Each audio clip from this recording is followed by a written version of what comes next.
You ask Tiger to solve. This deals with linear equations with one unknown. The final result is x equals 9.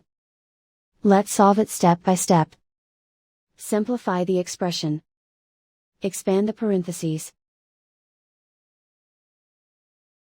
Multiply the coefficients.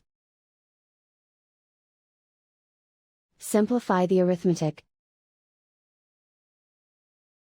Group all x terms on the left side of the equation. Subtract 4x from both sides. Group like terms. Simplify the arithmetic. Group like terms. Simplify the arithmetic. Group all constants on the right side of the equation.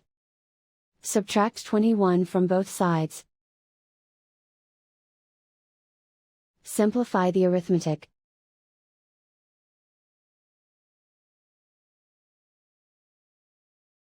Isolate the x. Divide both sides by 2. Simplify the fraction. Find the greatest common factor of the numerator and denominator. Factor out and cancel the greatest common factor. And so the final result is x equals 9.